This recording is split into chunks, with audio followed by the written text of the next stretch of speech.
We were talking about Brian Kelly, and the competitive spirit of which he just brings to the team. And like we said yesterday, and I believe this, there's no way that you can get to where Brian Kelly is and what he's accomplished without being hungry, motivated, really good at what you do, and determined to be successful. 34 plus years, 35 plus years in college football. And as Kelly tells the story, Brian Kelly always tells the story, he's washed the uniforms, he's made the Powerade, he's loaded the bus, he's driven the bus. I mean, he has done every role that it takes to really be a football coach, right? I mean, it's much more than X and O's. It's much more than breaking down film. It's much more than recruiting guys. It's much more than the X's and O's. And Kelly's done all that and has had a really solid career when you look at the resume and you look at the accomplishments. I mean, when you're talking about Notre Dame's all-time winningest coach, just to say that out loud, I mean, that'll get you in a lot of doors. It goes a long way in the college football, the sports crowd, right? To be the all-time winningest coach that's active right now in college football. It's a hell of an accomplishment, man. That's a long, experienced, really solid career put together where on the end you're able to really celebrate a lot of what you were able to accomplish during the time. There is one glaring hole on that long, very well decorated resume, and that is a national championship. And as I said yesterday, that's always kind of been my foundation of the argument against D.D. Bro. You know, I mean, I used to catch hell for banging and try, and really kind of the other side of D.D. Bro. D.D. Bro's, she's got a great personality. She's great at marketing. She's great at motivation. She does all that stuff fantastically. And she was celebrated so much for how long she had been at LSU. And that's appreciated. The time, the energy, the effort, building the program, getting it to where it was, but never won anything. I mean, I know the way that we celebrate the ones that win. Why is it sometimes out of bounds to talk about the ones that just don't win? And while Kelly wins, he doesn't have that piece on the resume that has shown and proven that here, like, this is what it's all for. To get the ring, to get a chance, to play for it. And that comes in just what I have witnessed covering around passionate love sports. That comes with a competitive drive that has to be present within any program that wins. I don't care how you get it. I don't care where it's brought from. But somewhere within the organization, there has to be a competitive spirit, drive, motivating factor to the leadership that this is the standard, this is what is accepted, this is what is not accepted, and this is how it's going to be done.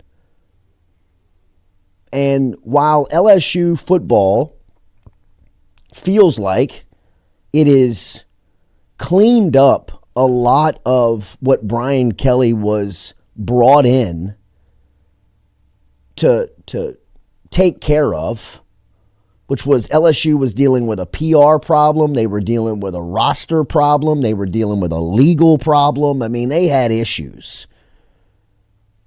And Kelly was a guy who, like that resume we just pointed out, felt very safe. If you're able to pull Notre Dame's all-time winningest coach, bring him into a program that needs a marketing overhaul. They need a brand overhaul. They need a a whitewash of the program.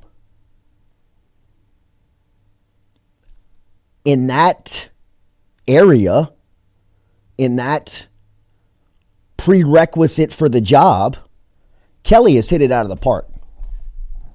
I mean, really, he has restored order back to LSU, really athletics, but football is the one that kind of highlights the whole thing. So his corner of the office has been restored from the you're losing some of the black eyes that you had coming into Kelly getting the job. You're starting to heal some of that stuff up. And that is a major piece of why Brian Kelly got the job at LSU. The part that I think the fan base, someone who is, around, covers the program, would want to see would be that competitive spirit from the team that can get them over the top in games like they had on Saturday night. And I'm not saying that you have to win those games every single year, but you have to be competitive in them every single year. And when you call down the third year as the year of judgment in your tenure at LSU, and that's the showing, there's going to be some questions going into each week. And for as good as of a communicator and someone who can clearly get thoughts portrayed to the team, to the public, to people that are covering LSU, I thought yesterday's press conference showed some cracks kind of what I'm saying, of just that competitive spirit that, yeah, man, 10 wins is cool and it is good. And that is a goal and a standard, but it shouldn't be celebrated in the public in week 8. And those are just, in my opinion, small examples of the concern that I have of Brian Kelly being the leader of the program. Like I said, I think he checks a ton of boxes. But the purpose of LSU football, for me, in the way that I watch it, is that I expect LSU to be championship contending every single year, and there's no excuse on why they shouldn't be. They have a recruiting ground that is as fertile as anyone in the country. They have a built-in advantage of they're the only state school sitting in an SEC state that is loaded with talent.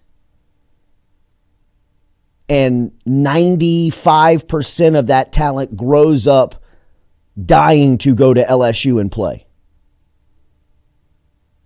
You have the facilities, you've got the resources, you've got the budget, you've got everything that it takes to be a heavyweight in college football. And what happened on Saturday night is a product of the game. Football can happen, but in year 3, in an established LSU football program, that can't happen. It just can't happen.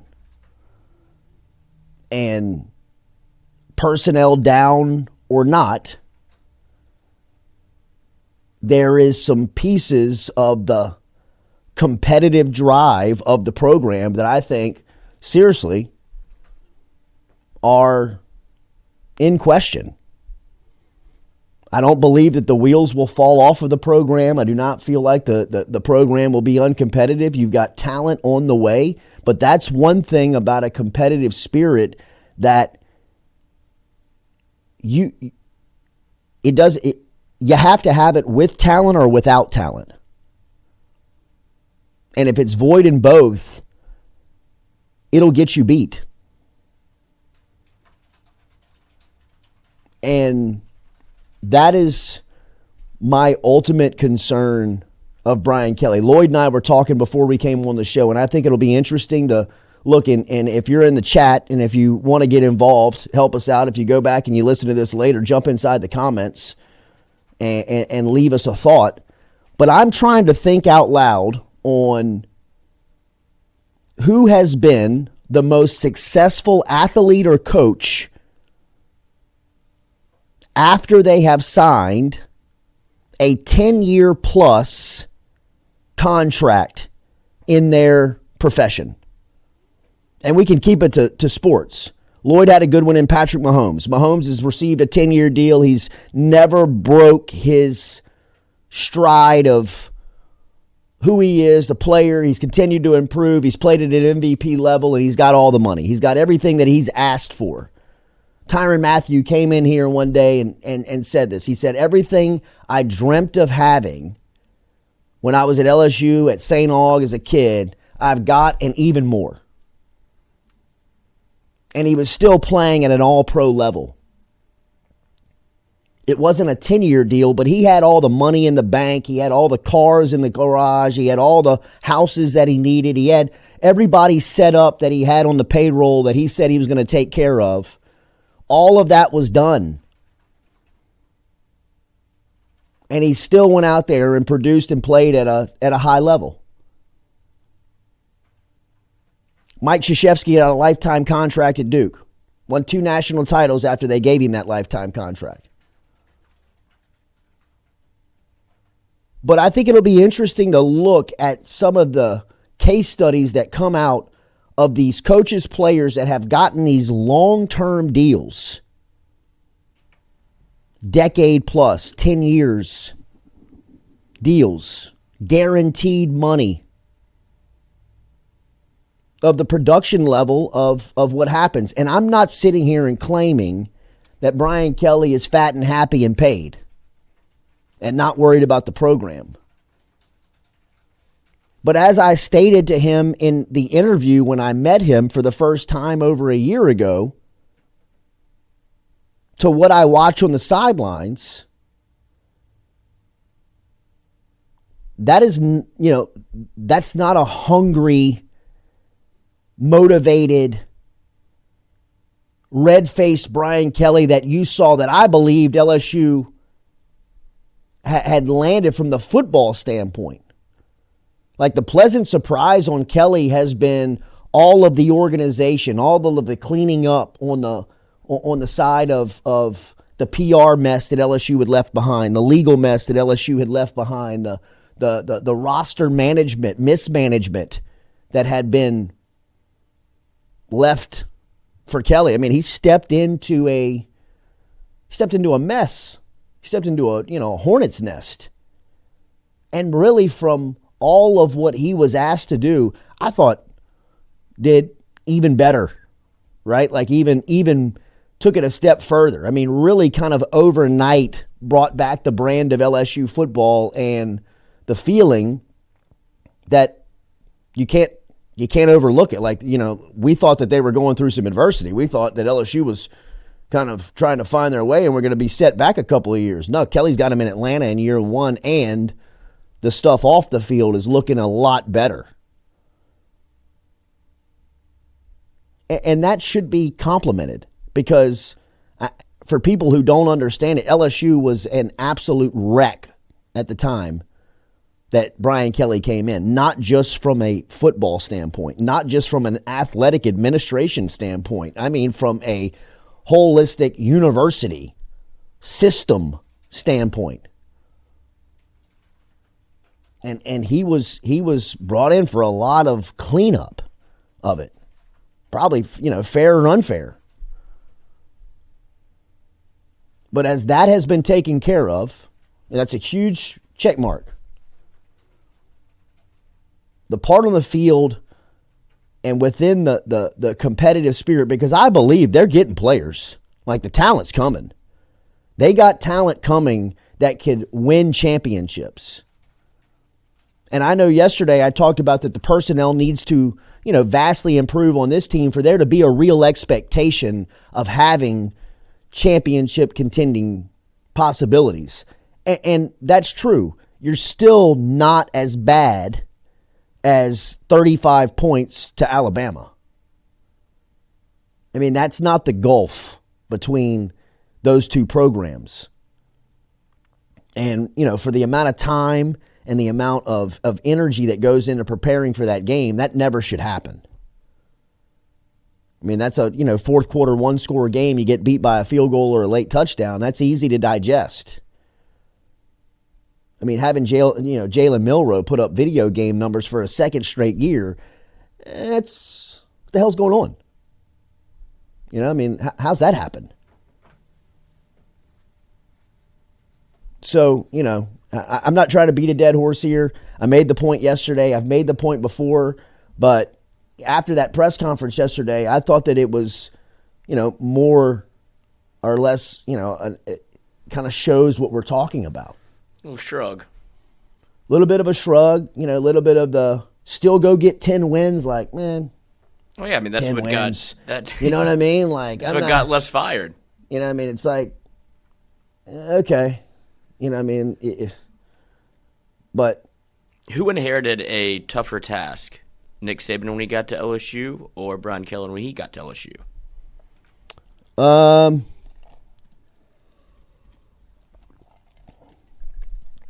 Probably very comparable.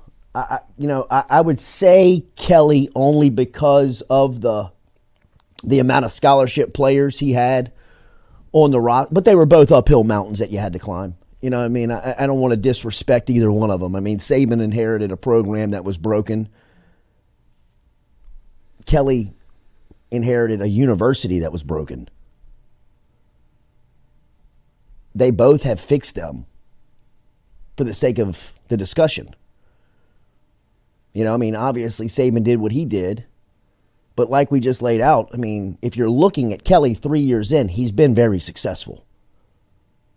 This has been a successful start to Brian Kelly's career.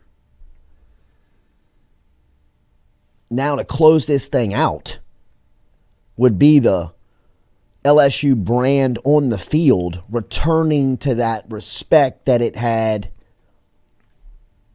7, 8, 10 years ago, where every Saturday night, whether you came to Baton Rouge or they traveled to you, you knew this is going to be 4 quarters. You better lace them up. The therapy room is going to be loaded tomorrow. This is going to be a physical game, and you can't overlook them. And not to say that you can overlook them now, but you can't get blown out by 35 in year 3. I mean, that's inexcusable. It's almost a victim of his own success because that hasn't happened yet. That was that's his worst loss at LSU by far. Correct? Yes. Like even I'm trying, I was trying to, you and I were talking about it yesterday. I was talking about it this morning with a couple of guys in the gym at F45.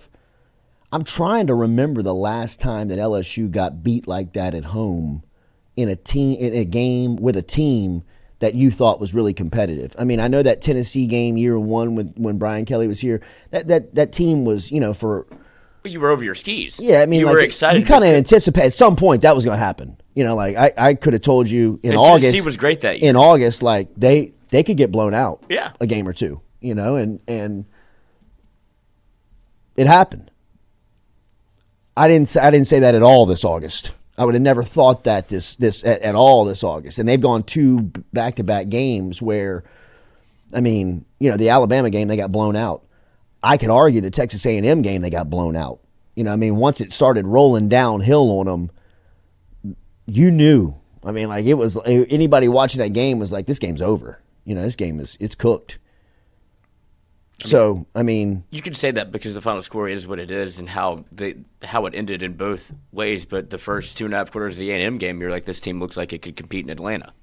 And then one thing changed, and now that becomes an issue for 6 quarters as opposed to just 2, where it felt like if you can figure this thing out, Like it's no secret what Jalen Milroe does well, and that's I think the frustrating part is you had 2 weeks to prepare for something that you knew was going to happen, and you let it happen in spades. I think that's where people are frustrated, and you're seeing a regression from the quarterback position. I see that. But you were down. You go to the Alabama game. You're in the third quarter. You're down 2 scores. And you have a chance to score at the end of the half, and you have a chance to get the ball back and score. And kind of put yourself in the fight. The defense stiffened for it. It gave your offense a chance to get you back in the football game. But LSU is very clearly deficient at some things that great teams that win national championships, don't have deficiencies on being able to either stop what the other team is good at when you know what's going to happen. You can't have Jalen Milroe. You've given up 340 yards on 2 quarterbacks that have thrown it 20 times. Yeah. No, it's middle school stuff. Right. That's the frustrating part. Yeah, I mean that's what happens like in a lower level style of football where you have 1 or 2 players where you just say, "Hey, look, man, I mean, they can't stop you." You know what I mean? Like take the snap and run. Yeah, just roll right and go. You know, I mean, like your running back is your lead blocker, and LSU had no answer. They ran it 3 times whenever they needed. And I was talking with Jared Mitchell yesterday, who had a great breakdown of what happened throughout the game because he phrased it as if you look at it in a vacuum of Milroe versus Nussmeier, it's like Milroe whipped his ass because what did he do? He took a profit every chance every opportunity he did. He never went. He had 2 throws where he went for a big play. And that was it. He didn't connect on either one of them, but that's the only times he tried to stretch the field because he didn't have to. If Nussmeier gets back to the basics of what he did well in the first 6 games, which was check it down, Mason Taylor, Aaron Anderson, to back out the backfield, you're consistently in 3rd and short as opposed to 3rd and 13 and running for your life. He has just lost his ability to get off his first read. First play of the game on offense. He sees Kyron Lacey side adjust, and instead of checking down where Caden Durham's right in front of him, he throws it out of bounds. Like it's the simple things that they're not doing well right now, and that's why you're losing football games. You're not giving yourself the chance to succeed, right? Especially when you don't have a run game. Not taking what the defense gives you. Yeah, it's right. It's right in front of you, and that's what he did well. Like he wasn't this risk-averse quarterback where every time he throws it, you're kind of holding your breath, going, "Oh no." And that's what he's become. Like this is the version of Nussmeier everybody was scared of. But early in the year, he was like, "Oh man, he's matured. Like it's incredible. He's playing this well this early on when he's only started." He started 1 game. And then what you saw at USC was, oh, wow. Yeah. Okay, if he's going to be this version of Garrett Nussmeier, he's right about himself. Like, I'm not this gunslinger. I take risks, but only when I have to, and it's never really put the ball in harm's way. And then now it's fallen off the rails. Yeah, a couple of bad decisions later, and it looks like his confidence is broke, right? I mean, he needs to kind of find his way back just for that sake. You know what I mean? Quarterback is a very, very fragile position.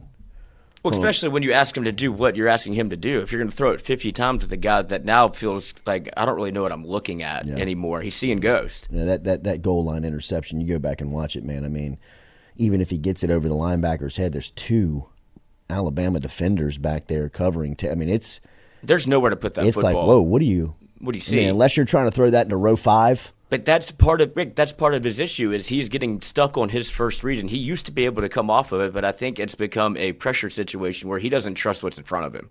So he's trying to get rid of the football, and if you're not going to be able to run it, Garrett, if you're not going to take off, then this offense is predicated on something that you fundamentally can't do. There's no reason to do these RPOs and like the zone read look if you're not going to zone read it. See, there's a world where you should probably get under center. But that's lost. Nobody does that anymore. But that's it. Like he could play that game, like a pro style quarterback. Oh yeah, absolutely. But it's not there. Yeah, it's not in the playbook. It's not in the cards. Yeah. Wow. Yeah, it's because look, I mean, I don't think that Lagway's going to go this week. Oh, I mean, you're looking at it. I know he tried to go last weekend. Mm-hmm. I mean, he went out there in warm-ups, did the dress thing. So, I mean, who knows if he goes on Saturday. I mean, they better be preparing for him, right? That's Kurt Warner's kid that's the backup. Third stringer? That's their third stringer. Wow. Might start checking groceries, buddy. But, I mean. 7 of 22 last week. Obviously, the Lagway injury did not look right and for him I'm to, shocked they tried to make him I go. agree. Because if they didn't and he plays this week, then you're in a different spot. Like, okay, you'd be a little bit more nervous. But now he can't get to 100%, I wouldn't imagine. I'm kind of with you there, but there's an obvious push for him. If you get beat by a 60% lag way. Yeah, that's. I mean, if you're Florida, You got nothing to lose. well, I might just look at Wildcat. Yeah, I mean, Like, let's get. well, they're so vulnerable to stopping the running quarterback. I mean, you just take your running back and That's just what I'm say, saying. "Hey, man, we like-" might just do high school. Yeah, absolutely. I mean, who was there? I guarantee you, there's a skill player that was a high school quarterback. You know what I mean? Like, there's got to be a wide receiver. There's got to be a slot, a running back who was the quarterback in high school that you just absolutely like. I mean, like Ready! with the mouthpiece, the skill, like the Lamar Jackson the dangler. mouthpiece. Right? I mean, You're about to run it 40 times, aren't you? exactly. I Yes, mean, sir. they're just going right and left here. It might score 4 times. But if you're Florida, that's what I would do. I would look at it and be like, we don't have to play him straight up because when have they stopped it? They have not. They haven't yet. Yeah, no.